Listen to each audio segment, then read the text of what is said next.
अब हम करेंगे वो पैरासाइट्स जो JCAT के सिलेबस में है।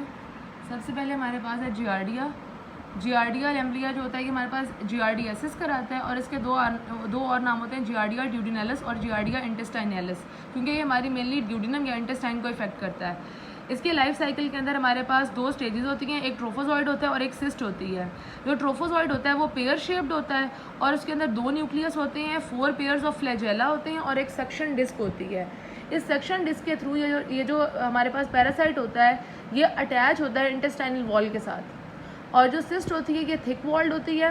ट्रोफोजॉइड में हमारे पास कितने 2 न्यूक्लियस थे, सिस्ट के अंदर 4 न्यूक्लियस होते हैं, और सिस्ट के अंदर हमारे पास इंटरनल फाइबर्स होते हैं। एक सिस्ट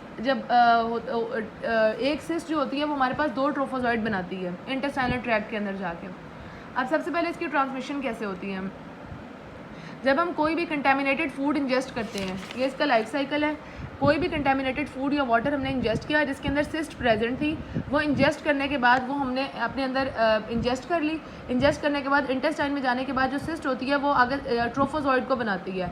अब वो जो ट्रोफोजॉइड्स होते हैं वो हमारे इंटेस्टाइनल वॉल के साथ अटैच हो जाते हैं और इंटेस्टाइनल म्यूकोजा को इन्वेड नहीं करते लेकिन उसकी इन्फ्लेमेशन करवा देते हैं। जब इंटेस्टाइनल म्यूकोजा की इन्फ्लेमेशन होती है, जो हमारे पास फैटी डाइट होती है और जो प्रोटीन वाली डाइट होती है उसकी मेल एब्जॉर्प्शन होती है। और बाज़ दफ़ा और इसके अलावा ये होता है कि उसकी मेल एब्जॉर्प्शन होती है और जो स्टूल आता है वो फैटी स्टूल आता है। इसके अंदर हमें और कौन से सिम्टम, और इसके अलावा यही जो जब बंदा स्टूल पास करता है तो उसके अंदर ट्रोफोजॉइड और सिस्ट उसके स्टूल के अंदर निकलती है। जो ट्रोफोजॉइड्स होते हैं ये स्टूल में पास होते हैं लेकिन ये सर्वाइव नहीं कर सकते, लेकिन जो सिस्ट होती है बहुत थिक वॉल्ड होती है और ये सर्वाइव करती है।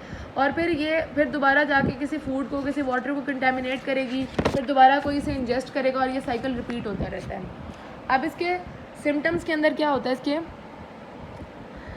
Cause inflammation of the duodenal mucosa leading to malabsorption of protein and fat. उसके अलावा ये क्या होता है, बहुत सारे लोग एसिम्प्टोमेटिक कैरियर्स होते हैं और उनके अंदर सिम्टम्स अभी अपेयर नहीं होते। जिन लोगों के अंदर IgA की डेफिशिएंसी होती है वो लोग सिम्टोमेटिक होते हैं। क्लोरीनेशन से जो वाटर है वो सिस्ट फ्री नहीं होता, लेकिन जो फिल्ट्रेशन है उससे ये सिस्ट फ्री हो जाता है। उसके बाद हमारे पास जो हाइकर्स होते हैं, जो कैंपर्स होते हैं, जो कैंपिंग करते हैं, हाइकिंग वगैरह करते हैं, उनके अंदर ये जियार्डिया का इन्फेक्शन बहुत ज़्यादा कॉमन होता है। इसके अंदर हमें, और ये किसके अंदर कॉमन होता है, मेल होमोसेक्सुअल्स के अंदर ऑरल एनल कॉन्टेक्ट से होता है ये। उसके अलावा ये बच्चों की जो डे केयर सेंटर में बच्चे रहते हैं, जो मेंटल हॉस्पिटल में पेशेंट्स होते हैं, जो भी हमारे पास बहुत ज़्यादा हाईली डेंसली पॉपुलेटेड एरिया हो जहाँ पे सफाई का ख्याल रखा जाता है, वहाँ पे इन्फेक्शन होने के चांसेस बहुत ज़्यादा होते हैं। क्लिनिकल फाइंडिंग्स में हमें क्या मिलता है, वाटरी नॉन ब्लडी डायरिया। जो डायरिया होता है स्टूल के अंदर ब्लड नहीं आएगा लेकिन फाउल स्मेलिंग होता है, और इसके अंदर सारे GIT रिलेटेड सिम्टम्स आएंगे, नाउजिया, एनोरेक्सिया, फ्लॉटुलेंस, एब्डोमिनल क्रैम्प्स होंगे, लेकिन इसके अंदर फीवर नहीं होता। इसके लैब डायग्नोसिस के अंदर सबसे पहले हम क्या कराते हैं, एक तो हमें जो स्टूल है, स्टूल के अंदर ट्रोफोजॉइड और सिस्ट दोनों मिल सकते हैं।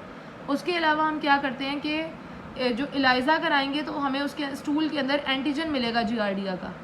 उसके बाद हम इसके अंदर PCR करवा सकते हैं। और एक और चीज़ होती है स्ट्रिंग टेस्ट। स्ट्रिंग टेस्ट के अंदर हम उस पेशेंट को कहते हैं कि वो एक स्ट्रिंग को स्वेलो करे, वो उसे स्वेलो करके अपनी इंटेस्टाइन तक ले जाता है, अपने ड्यूडिनम तक ले जाता है।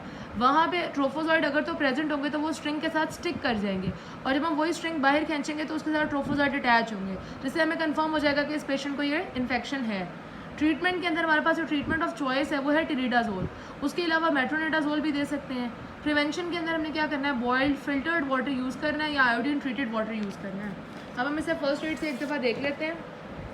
बहुत छोटा सा लिखा हुआ है यहाँ पे, जियार्डिया लैम्ब्लिया जियार्डियासिस, वही सिम्टम्स हैं, bloating, flatulence, foul smelling, non bloody diarrhoea होता है, फैटी डायरिया, क्योंकि जाहिर सी बात है हमारे पास फैट की एब्जॉर्प्शन वहाँ पे नहीं हो रही, डाइजेशन नहीं हो रही। ट्रांसमिशन सिस्ट के थ्रू, सिस्ट हमें पता है थिक वॉल्ड है। जब एक पेशेंट अपने स्टूल में सिस्ट पास करता है तो वही जाके और चीज़ों को कंटेमिनेट करेगी और इन्फेक्शन करवाएगी। इसके डायग्नोसिस के अंदर हमें क्या मिलेगा, मल्टी न्यूक्लिएटेड ट्रोफोजॉइड और सिस्ट स्टूल के अंदर मिलेगा। उसके अलावा हम एंटीजन डिटेक्शन इलाइजा के थ्रू कर सकते हैं और PCR कर सकते हैं। ट्रीटमेंट में हम टिनिडाजोल दे सकते हैं, निटाजॉक्सानाइड दे सकते हैं या फिर मेट्रोनिडाजोल दे सकते हैं।